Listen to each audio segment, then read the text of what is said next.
Hello students, welcome to my channel Economics by Kamlesh sir. Dear guys, ये आपका class 9th का third chapter poverty as challenge जो continuous चल रहा है। तो स्टूडेंट्स, इसमें से कई टॉपिक्स का यहाँ पर डिस्कशन हुआ, अच्छी तरह एक्सप्लेनिंग और कॉन्सेप्ट क्लियर हुआ। तो कल के वीडियो में जो आपका 8th वीडियो था वल्नरेबल ग्रुप्स था, उसमें ये बताया गया था कि वो ऐसे पॉवर्टी ग्रुप्स जो बेलो ऑफ पॉवर्टी लाइन के अंडर हैं, वो अपनी अच्छी तरह से जीविका यापन नहीं कर सकते हैं। जो भी मल्टी डायमेंशनल रिक्वायरमेंट होता है बेसिक नीड्स का, वो नहीं फुलफ़िल कर पाते हैं, तो पॉवर्टी लाइन के बेलो चले जाते हैं। और उनमें से वो सबसे अधिक प्रभावित और आघातित वो समूह ग्रुप्स जो अपने को इससे उबार न पाए, इस दुष्चक्र से बाहर न हो पाए, गरीबी से प्रभावित रहे बिना न रह सके, वो ऐसे हैं जैसे कि इन्फेंट हो गए, ओल्ड सिटीजनशिप पर्सन हो गए, या SC ST और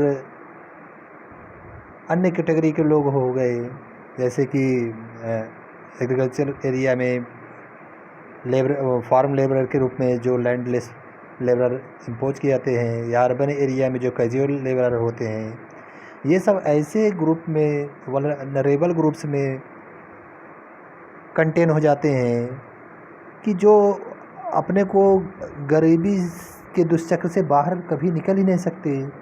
इनको निकलने के लिए या तो गवर्नमेंट की बहुत अच्छी एक अहम भूमिका निभानी होगी, या इनको खुद ही विकास के लिए सोचना होगा, और सोसाइटी को भी इनको सपोर्ट करना होगा। तभी ये इस विशेष सर्कल ऑफ पॉवर्टी से बाहर निकल सकते हैं, यानी बेलो ऑफ पॉवर्टी लाइन के अबव ही तभी आप आ पाएंगे जब सोसाइटी का सपोर्ट मिलेगा, वे सोशली एक्सक्लूडेड न किए जाएं और इस वल्नरेबल ग्रुप से जो विशेष सर्कल है इससे मुक्ति पाएं। तो यहाँ आपका स्टोरी दिया गया है, जैसे शिवरमन का एक स्टोरी है। वो तमिलनाडु के करूर टाउन में जो एक वहाँ पर स्मॉल विलेज है, वहाँ पर रहता है। Karur is famous for its handloom and powerloom fabrics. Karur किसके लिए प्रसिद्ध है? वहाँ के हथकरघा के उद्योग के लिए और बिजली के करघे के उद्योग के लिए, जो वहाँ पर कपड़े बन के तैयार होते हैं। यानी ऐसा इंडस्ट्रियल एरिया, ऐसा हैंडलूम या पावरलूम एरिया जहाँ पर फैब्रिक्स क्या होते हैं, मैन्युफैक्चर होते हैं। तो हाथ के द्वारा जो कपड़े की बुनाई होती है या कपड़ा तैयार होता है जहाँ, या मशीन लाइन इलेक्ट्रिक के थ्रू जहाँ होती है, वो हैंडलूम फैब्रिक या पावरलूम फैब्रिक्स कहे जाते हैं। वो कहाँ पे है? तमिलनाडु के एक टाउन करूर है, वो प्लेस है, वहाँ पर ये कार्य होता है। ये लोकेशन बताया कि एक तमिलनाडु में एक करूर टाउन है, और वही उस टाउन में एक स्मॉल विलेज है, वहीं से रमन रहता है। और ये करूर टाउन हैंडलूम और पावरलूम फैब्रिक्स के लिए फेमस है। There are 100 families in the village.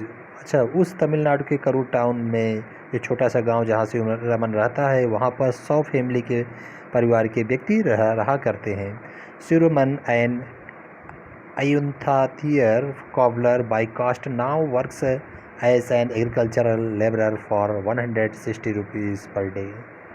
तो इस शिवरमन जो आर्युन्थाथियर कॉबलर, यानी जो एक मोची की जाति का से बिलोंग करने वाला है, वो भले ही मोची की जात का बिलोंग करता है, उससे संबंधित है, लेकिन इस समय वह एग्रीकल्चरल लेबरर के रूप में 160 रुपीज़ पर डे अर्निंग करता है। यानी कि उसकी जात तो मोची की है, चर्मकार की है, लेकिन वो इन दिनों एग्रीकल्चरल लेबरर के रूप में 160 रुपीज़ अर्निंग करता है, यानी एग्रीकल्चर फार्म के रूप में काम करता है, फार्म लेबरर के रूप में फार्म पर या एग्रीकल्चर फील्ड में वर्क करता है 160 रुपीज़ पर डे वेज पर।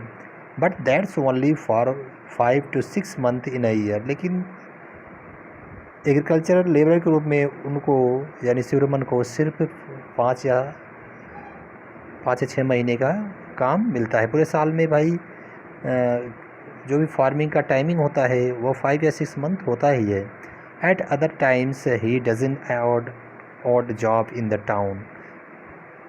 और कुछ जो अन्य टाइम है 5-6 महीने जो उनको वैकेंट मिलता है यानी फ्री होता है, कोई काम उनको नहीं मिलता है, तो क्या करता है वो फुटकर वर्क के लिए कहीं शहर में काम खोजता है।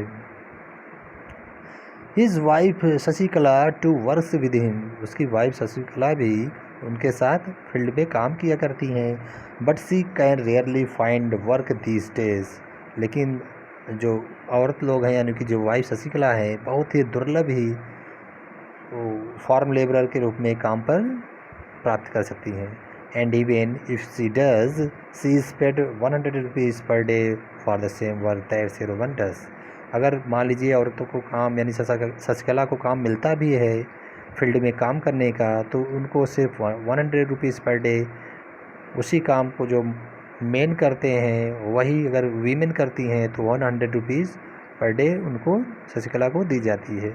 अच्छा, यहाँ पे देखिए यहाँ भी डिफ्रेंसीसन है। यहाँ इनकम में जो वेज दिया जा रहा है उसका भी डिफ्रेंसीसन यहाँ बताया गया है। सो ये इनक्वालिटी को दर्शाता है।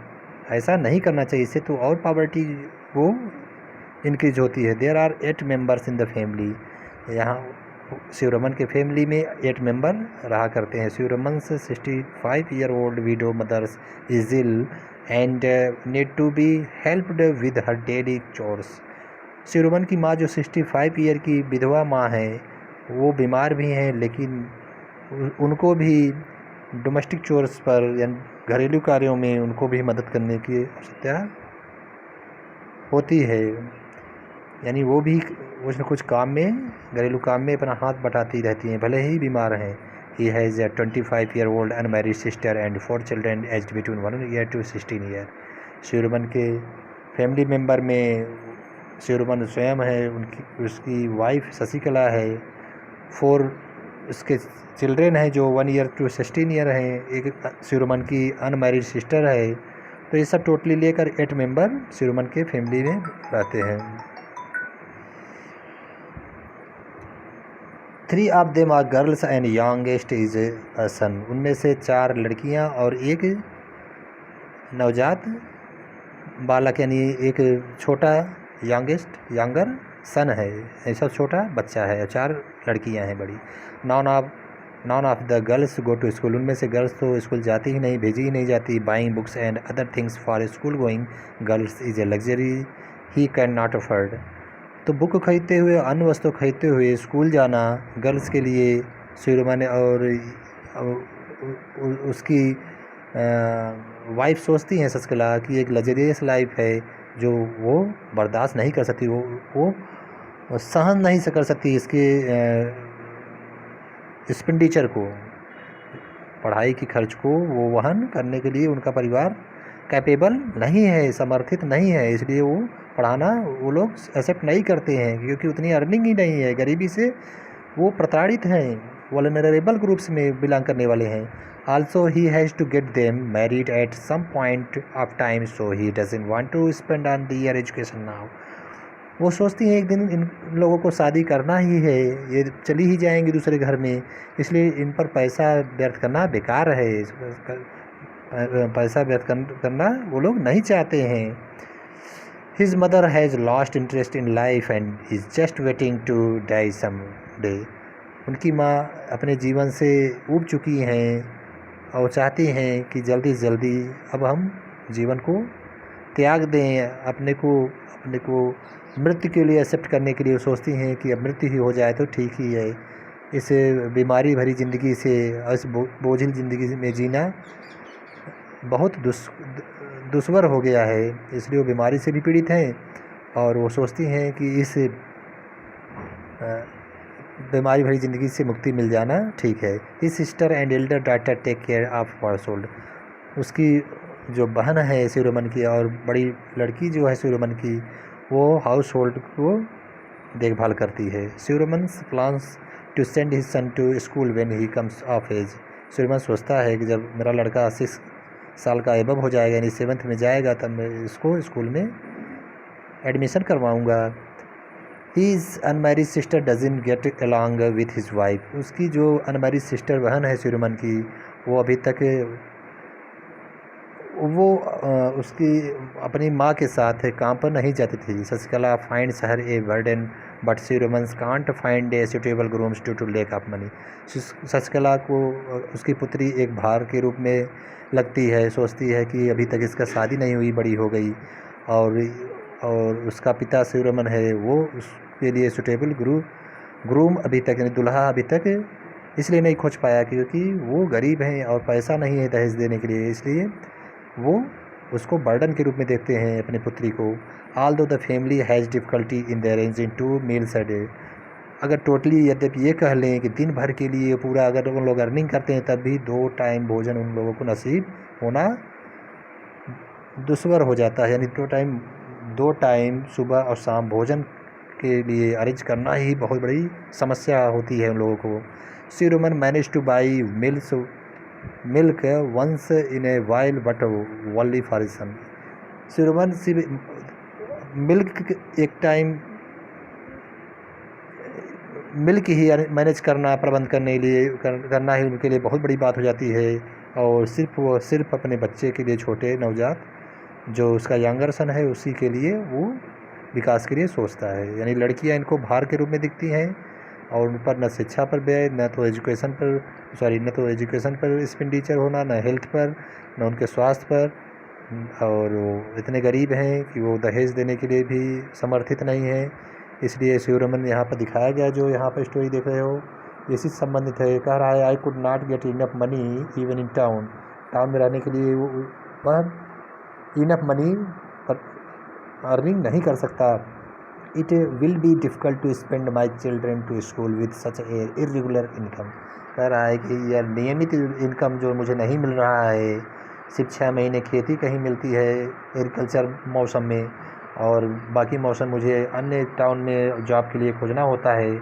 तो इस इरेगुलर इनकम से न तो बच्चों को पढ़ा पा रहा हूँ, न स्वास्थ्य को केयर कर पा रहा हूँ, न तो उनका विकास कर पा रहा हूँ, और लड़कियों को न तो शादी कर पा रहा हूँ क्योंकि मेरे पास इनकम ही नहीं है इनको जो है दहेज देने के लिए।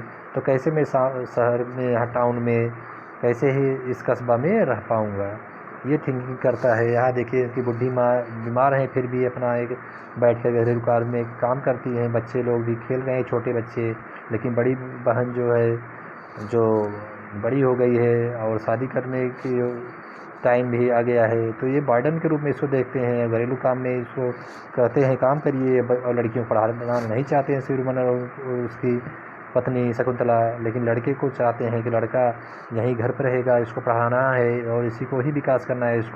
इसके लिए दूध भी बधवा लेती हैं, और शिरोमन की जो बहन है वो भी बड़ी हो गई है, उसकी भी शादी करना है। तो ये सब स्टोरी दिखाती है कि ये वल्नरेबल ग्रुप्स से बिलोंग करने वाले हैं, ये अपने विकास के लिए इसलिए नहीं सोच पाते हैं क्योंकि ये विशेष साइकिल में फंस गए हैं, गरीबी के दुष्चक्र में फंस गए हैं।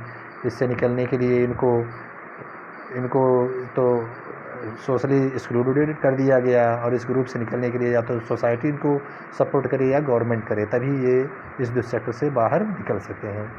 तो बेटा आज वीडियो यहाँ तक ही, बाकी नेक्स्ट कल वीडियो में आपको इंटर स्टेट डिस्पैरिटीज़ देखने को मिलेगा। अंतर्राज्यीय असमानताएं क्या होती हैं, लोगों की इनकम में क्या इनइक्विलिब्रियम है, इनमें क्या इनइक्वलिटी है, इसमें क्या डिस्पैरिटी है, ये क्यों इक्वल नहीं है, इनइक्वल हैं, ये सब देखना है कि इंटर स्टेट डिस्पैरिटी क्या होती है। ठीक है, एक राज्य से दूसरे राज्य में इनकम में क्या इनइक्वलिटी है, ये दर्शाएगा। ठीक है, वहाँ के लोग कैसे ज़्यादा विकसित हो गए, अन्य उसके अपेक्षा मेरे में क्यों अभी अल्प विकसित हैं या बहुत ही गरीबी के दुष्चक्र में फंसे हुए हैं, ऐसा क्या रीज़न है।